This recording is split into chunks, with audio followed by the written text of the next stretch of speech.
Good evening, everybody. I'm Dr. Tom Hayakawa from Winnipeg, Manitoba, Canada. I've been asked to moderate this session sort of spur of the moment. Dr. Anna Kakard was to moderate the session, but due to some time zone issues, she is obligated on another meeting that she could not exit for a little while. So I'm going to do this sort of off the cuff. I'm in Winnipeg, Manitoba. I've been in practice for about 22 years. My partner, who was unable to log on and may join in a little while, is Dr. Ed Bushell, and the both of us have been in practice for just over 20 years, doing microsurgical breast reconstruction, doing all the different autogenous tissues, the DIPs, the lap flaps, the PAP flaps, all of the different type of autogenous reconstruction, as well as implant-based reconstruction. I completed my training in microsurgery down in Bunkie Clinic, which is in San Francisco, and then I did an additional year at the aesthetic clinic in Honolulu, Hawaii, and Ed did his training in Mayo Clinic as well, and together we've had a breast reconstruction practice going on for about 20 years here at the university, teaching residents, and have had a fellowship for about 10 years now as well, and have another number of fellows across Canada that have been in practice. So hopefully tonight I'll be able to answer any of your questions with regards to breast reconstruction. What I'm going to get to do now is get everybody else here that's on the panel to introduce themselves. And so maybe I'll just get Ethel to start and we can go around in counterclockwise fashion. Sure. Thanks, Tom. So I'm Ethel McIntosh. I'm a surgical oncologist, and I'm the medical director of our breast clinic, and have been the medical director there since we opened in 1999. I'm Pam Myers. I'm a breast surgical oncologist as well. I did my training in Toronto. I did my general surgery in Saskatchewan, and I work at the Irene and Leslie Dubé Center of Care, where I'm also the director there. All right. I think that's next to me. My name is Pam Heppard. I am a surgical oncologist, and I do breast as well as gastrointestinal cancer surgeries. I work routinely with Ethel and Tom and Ed, who is not here this evening. I've been in practice for about 10 years now. Live and call Manitoba home, although originally from Newfoundland, and I did my training there and in Calgary. And I'm also the lead for cancer surgery for the province of Manitoba. So if you're in the province of Manitoba, you will either have a screening mammogram that is abnormal that will trigger a diagnostic workup, or you will present to your family doctor with a lump, which will then trigger a mammogram. And then you flow pretty seamlessly through a system from an abnormal mammogram to one of the 3 centers in the province that do a biopsy. Your family doctor gets a report of what's happening all the time. And then if you are in Manitoba, if you flow into Winnipeg, which about 75% of patients do, you will be booked with a surgeon at the breast health center, unless you've come in and you're from a rural center and your family doctor has indicated that you can be repatriated there. There's about 4 or 5 towns and cities in Manitoba where there are breast surgeons. And so you will see a breast surgeon who will talk to you about what your options are. And then from there, if reconstruction is something that you are interested in and you're otherwise reasonably healthy, you'll be referred into a multidisciplinary plastic surgery clinic. That's run out of Cancer Care Manitoba. You will see Dr. Hayakawa or Dr. Bushell. If you haven't seen a breast surgeon at the Breast Health Center, then you'll be paired with one of us at that appointment, and we'll come and attend that appointment. So you'll hear about the resection piece and the reconstruction piece.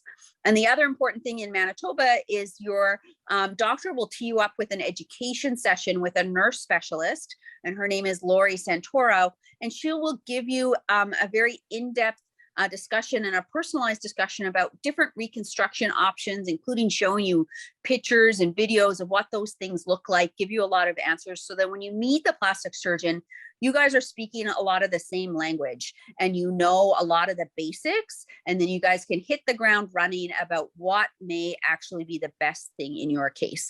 So that's a little introduction about how things flow in Manitoba. Maybe I'll throw it to Ethel and Tom first if you want to add anything to an introduction, and then maybe turn it over to Pam because every different area in the country, it will have a different, slightly different flow structure. And so I'm actually really interested to hear what Saskatchewan looks like as well. I don't think I have anything to add, Pam. I think you summarized it quite completely. Yeah, I think we're really fortunate that we do have a pretty well-oiled system for patients who want to consider reconstruction. Thanks, Ethel, and thanks, Pam. Actually, our breast center opened in 2012, and I was still doing my fellowship at the time in Toronto, and we set up a working group that basically went across the country and looked at breast centers. And of course, Winnipeg was the one center we actually looked at. So we looked at that model. The only real difference, we are very, very similar. We only have 2 breast centers in the province. The center in one of the other cities, so in Regina, is more of a diagnostic facility. Our multidisciplinary center is a diagnostic and clinical center. We do have our plastic surgeons on site doing our clinics with us. And we do have pretty much the exact same procedure. We do have an approval process with abnormal mammograms that come into the center. They get approved for biopsy. The only difference we do is we do assign patients quite early to their surgeons. Even non-cancerous cases are seen by our surgeons. And we then take them through the process exactly the same. We also have an amazing nurse navigator. We have Imelda that meets with all of our patients and really is the connector that takes them through the process. But as I said, our plastic surgeons offer both implant-based and tissue-based reconstruction, and that is all done through our center. And that would be, really a very similar model, which we did copy from Winnipeg. And we're proud of that, and we tell everyone. I just noticed a Q&A come up on the screen that was sort of plastic surgery related. And the question, I believe, was from Bridget that said, how often do implants fail from reduced vascularity? And my answer to that is, I think if you look at generally in the literature, you're probably looking at failure rates of around 10 to 20% for implant-based reconstruction. And I think a lot of that has to do with reduced vascularity. There are imaging devices, and certainly we use one in Winnipeg that is significantly reduced that problem. We use something called SPY imaging, where indocyanine green is injected into the circulatory system after the completion of the mastectomy, and a camera will tell us whether areas of the mastectomy skin flaps are hypoperfused or inadequately perfused to support a reconstruction. And what we do now here in Winnipeg is we do what's called a delayed immediate reconstruction. So if we have a certain mastectomy volume and we put a sizer of the implant in that is equivalent, and we take a picture with this SPY imaging device that shows that the vascularity is inadequate, then what we do is simply put a drain in and we defer the reconstruction for 3 to 4 weeks. The body's response to this, and it's been proven experimentally, is usually to triple the blood flow to the area and ramp up the circulation so that you can go back and put the implants in at 3 to 4 weeks, such that you don't have the problem with hypoperfusion causing a failure of implant reconstruction. Because up front, that's probably the most common cause of failure of an implant-based reconstruction is hypoperfusion, implant exposure, and infection and removal. I hope that answers your question. A time frame for going through all of this, I think that's variable, and quite variable, but not only by city or even province, time. There many things in medicine ebb and flow a little bit. But certainly by the time, if you come to your family doctor with an abnormal lump, I think in most places you're getting a mammogram probably within a week or so. And then from there, getting a biopsy anywhere from a few days to a few weeks afterwards. Again, it depends on a lot of different factors, and there's a lot of different things that go into that. You're getting in our center right now, getting booked 2 or 3 weeks after your biopsy to go over all those results. It takes 1 to 2 weeks to get all of the information from pathology in our center.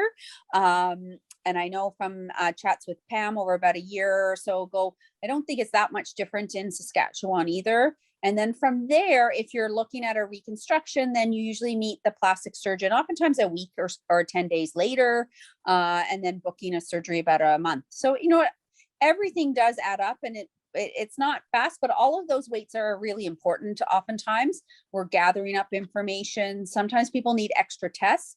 We haven't even talked about about 15% of our patients go for neoadjuvant chemotherapy. So you get your breast cancer diagnosed and you go to chemotherapy first, and then partway through you're coming back and we're making plans for your surgery. So every case is a little bit different. So that's a little answer to that question. I know it's probably not absolutely precise, but there's a lot of different things at play. I'm going to throw a question back to Tom, which is, how long after nipple reconstruction do you get your tattoo? Our tattoo artists tend to like to wait around 12 weeks, such that the scar is settled and the scar has the tensile strength. When you do the nipple reconstruction, you're basically folding tissue outside of the plane of the body. And that means the vascularity isn't always ideal. So some of these take a little while to heal. And the tattoo process of the nipple can be quite vigorous in, trying to get the ink into the nipple reconstruction itself and around the base where you've made your incisions. And those incisions require some time to heal so that they can be manipulated like that. And also the scar has to be mature enough that it can take the ink. So our tattoo artists have sort of told us that they would prefer, and to prevent any complications with the nipple reconstruction, that 12 weeks is probably, the best time or the earliest time to proceed. I don't know if you guys do anything different in Saskatchewan, Pam, I'm not sure. Yeah, that's completely consistent. We are very cautious.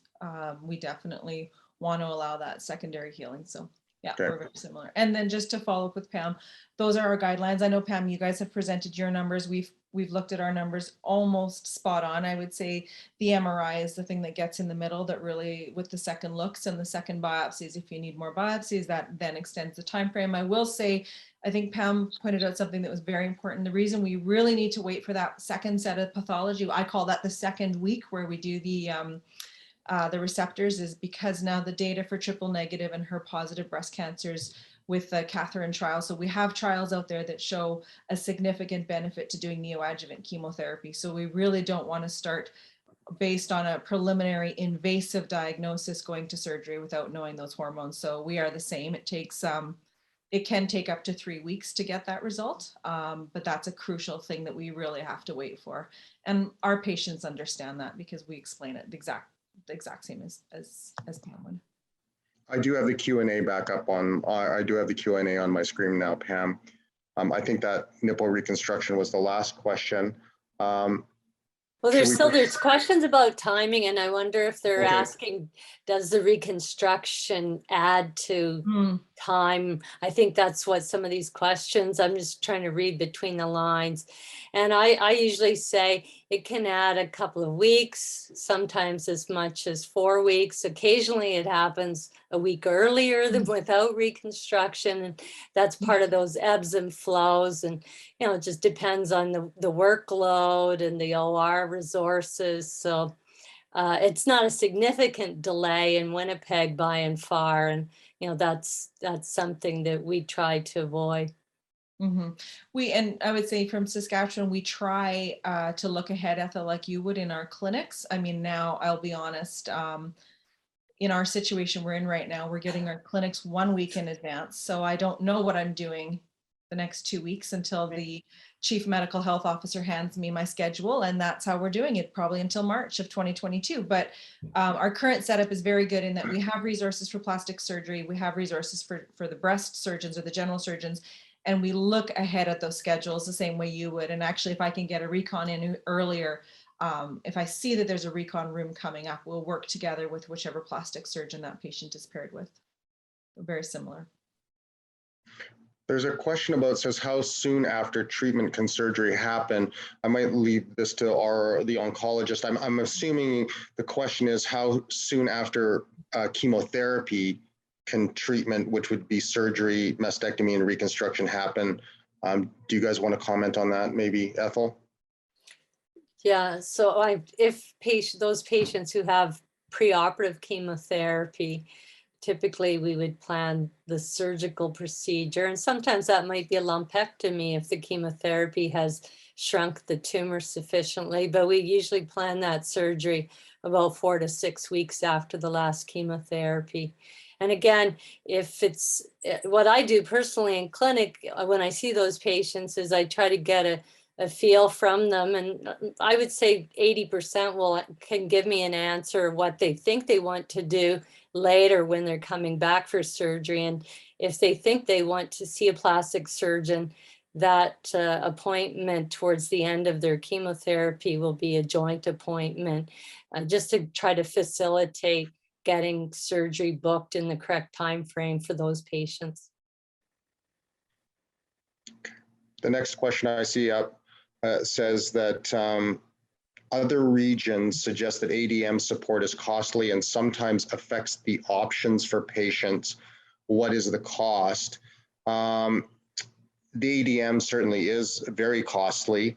One sheet of ADM that would adequately cover most implants, sort of over 250 grams, which is, you know, for a mastectomy volume would be sort of on the, I would say, lower end.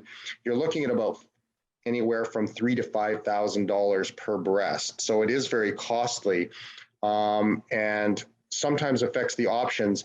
Yes, the availability or the lack of availability does affect the options. Using ADM, basically what it has allowed us to do is to do what's called a direct to implant based reconstruction. If you put an implant in without ADM or without ADM support, whether you're doing it pre-pectoral, which is in front of the muscle, or behind the muscle, usually the implant has too much weight or volume such that it will cause too much pressure on the skin or closure, which will cause implant exposure and dehiscence.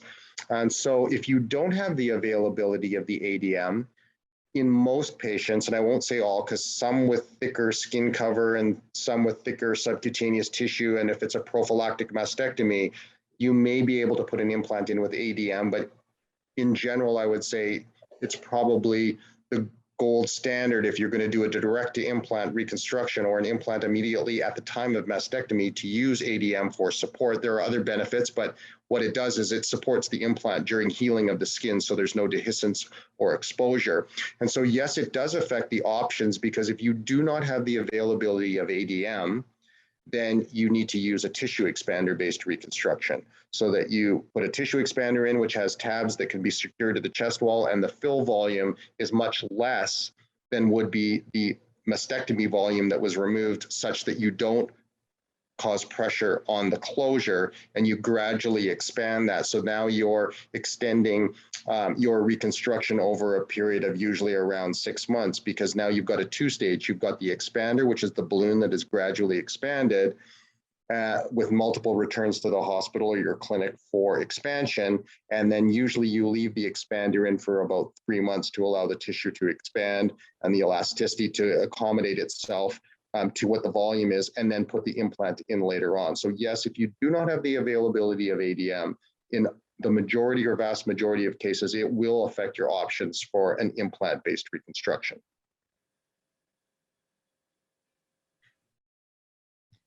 We should add that that's a cost to the hospital system. So ADM in our hospital systems is paid in the hospital budget. Patients aren't billed for that. Maybe I'll jump in as well. I have a question for Pam, because you alluded to it.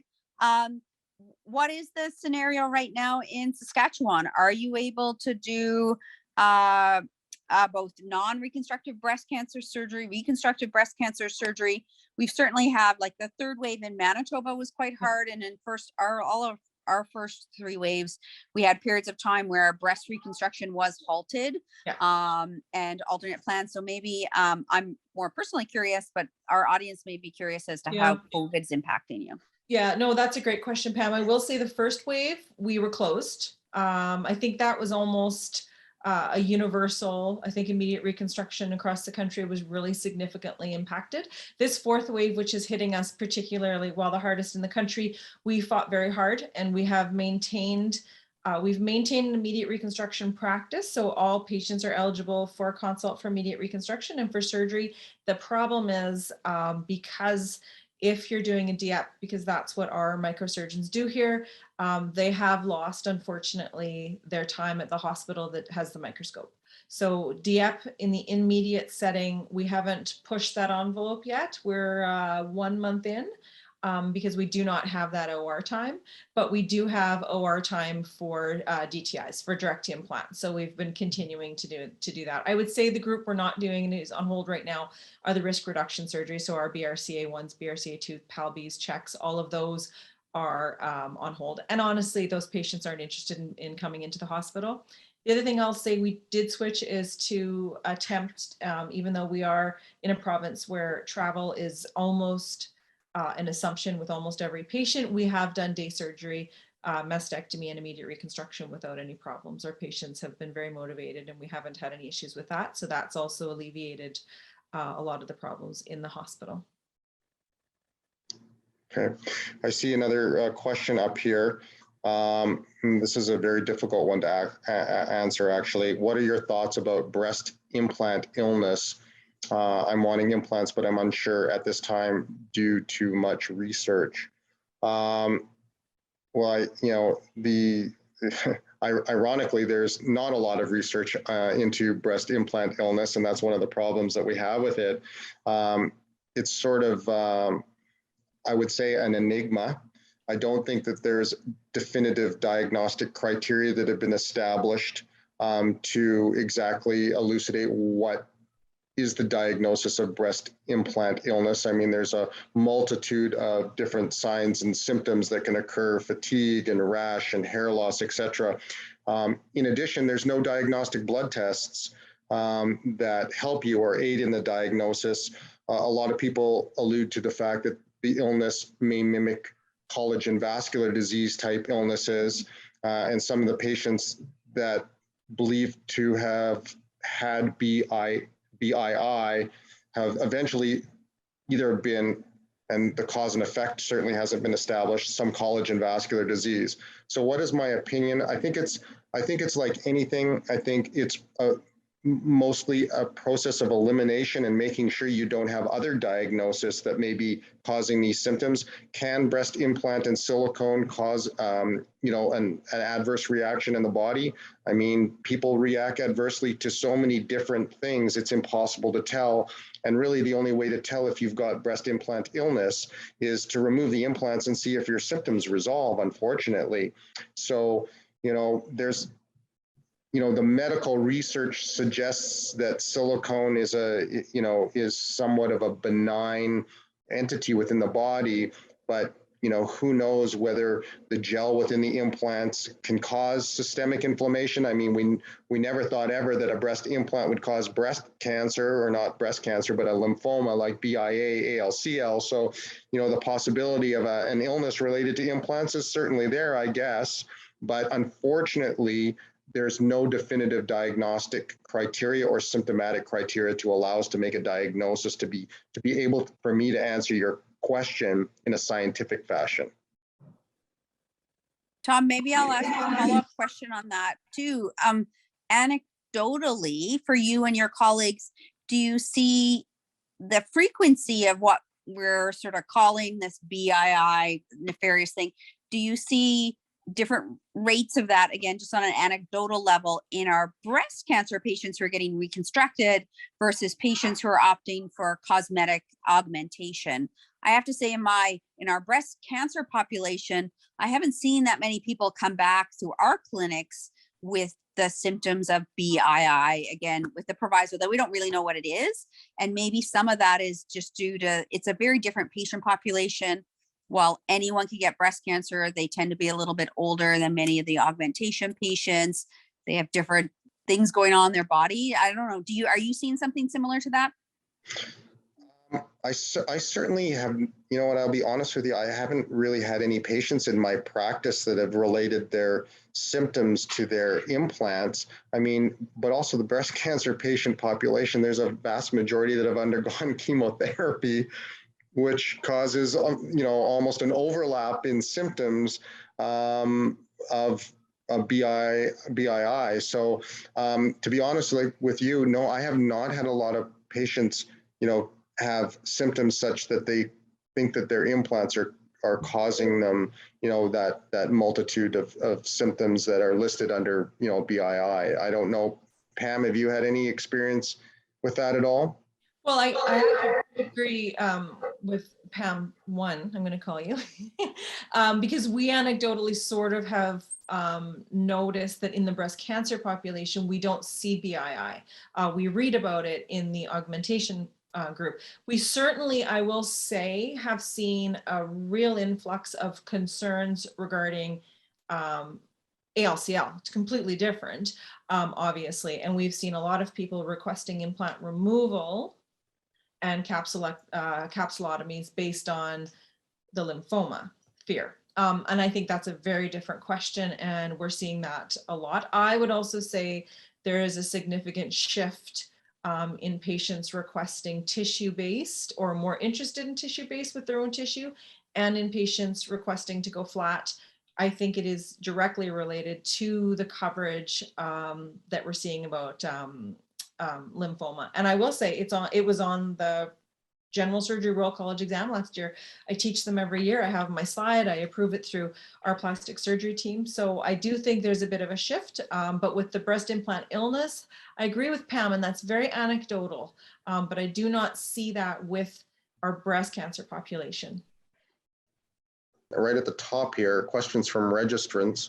And one of the questions is, how safe is reconstruction? Is it possible for my breast cancer to come back due to my reconstruction? And I think we can be pretty confident and say that the answer to that is your breast cancer going to recur due to your reconstruction? I think we can say that the answer to that is definitively no. Abdominally based tissue is abdominally based tissue with what we call donor site dominance. When it moves to the breast, it behaves as it does on the abdomen. It does not become breast tissue, and it cannot develop breast cancer within it. So your reconstruction is not going to increase your recurrence rate for breast cancer. I don't know, do any of the oncologists want to comment on what is the risk to reconstruction in maybe missing a recurrence in follow-up? I think that might be the other side of that question.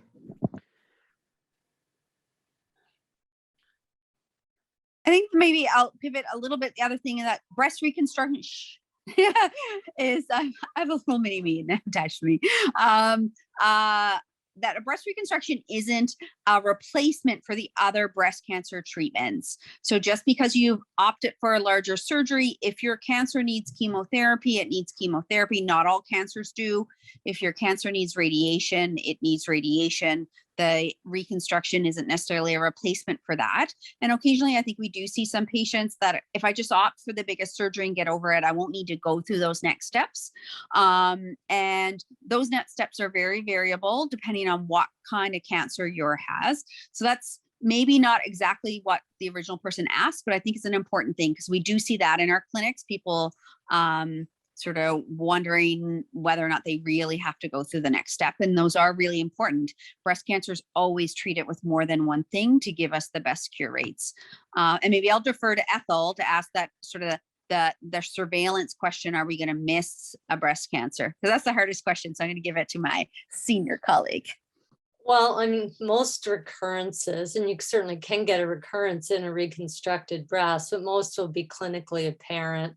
And if it is deeper, obviously having something on top of that could delay that diagnosis.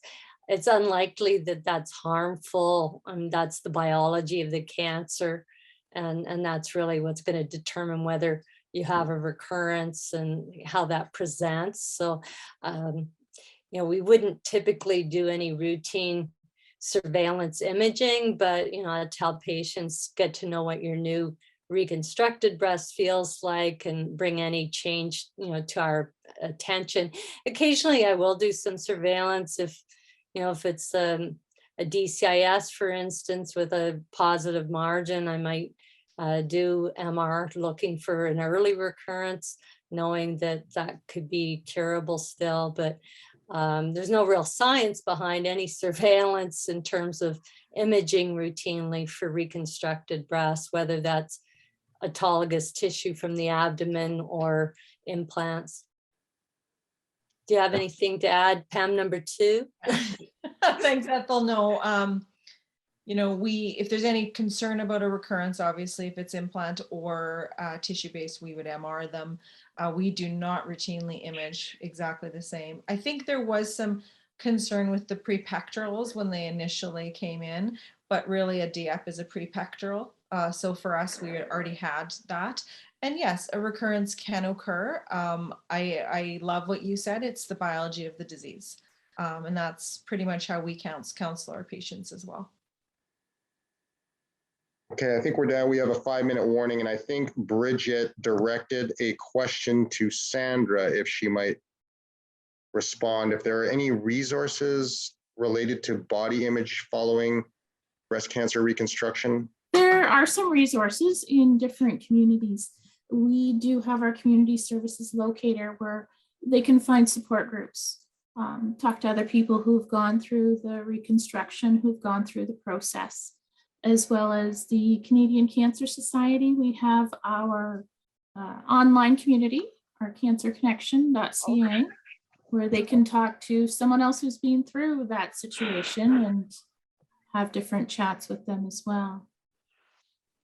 But they can, people can feel free to contact us, and we can always look for resources in their area so that they connect with others and talk to others. Is there any renewed research to timed surgery for premenopausal women related to their luteal progesterone cycles and patient outcomes? I'm not aware of any new research, and in my 25 years in practice, I have had one patient delay surgery for that reason, maybe two. I think most patients just kind of want to get their surgery done, and particularly, you know, when we have limited resources and, you know, the impacts of COVID. So I mean, I'm not aware that there's any good solid research saying that we should time surgery with the luteal cycle. That, you know, I think it's more of a theoretical discussion, but you guys want to add something? Pam, are you more luteal sensitive in Saskatchewan?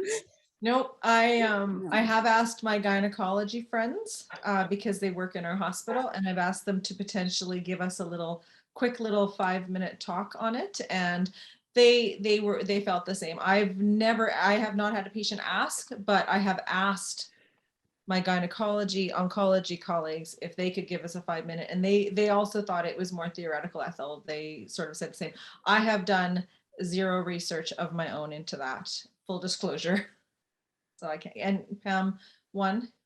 Yeah, I have never timed surgery to someone's cycle. And then if you think about, for many of these questions, it gets down to, well, where does breast cancer really harm? And it really doesn't harm in the breast. It's when it spreads to other areas.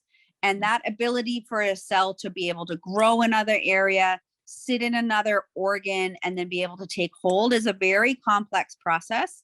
And for all the research that I do sort of periodically look at and see at conferences, I don't actually see a lot of that being driven by a luteal cycle. It seems to be a lot by another, you know, different proteins that the cell makes, these cytokines and other such things.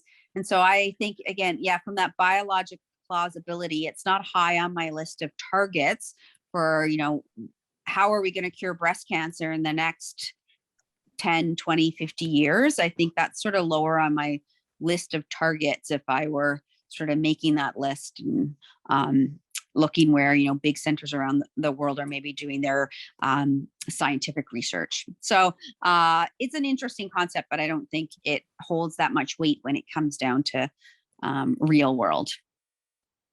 Finally, I'm going to just really quickly just give a plug to Lori Santoro. She just says also, in addition to the body image question earlier, she just wants to emphasize, you know, Lori is a wealth of information and resource for all our patients in Manitoba. We're so lucky to have her, and the patients can go and spend, and she spends, you know, half an hour to an hour with them, giving them information on all different types of reconstructions with pre-op and post-operative photos and whatnot. But she says that we have for the Manitoba participants that are out there. We have a very strong peer support program, and women can talk to and see people who have had or have not had reconstruction to understand more details about body image related to reconstruction.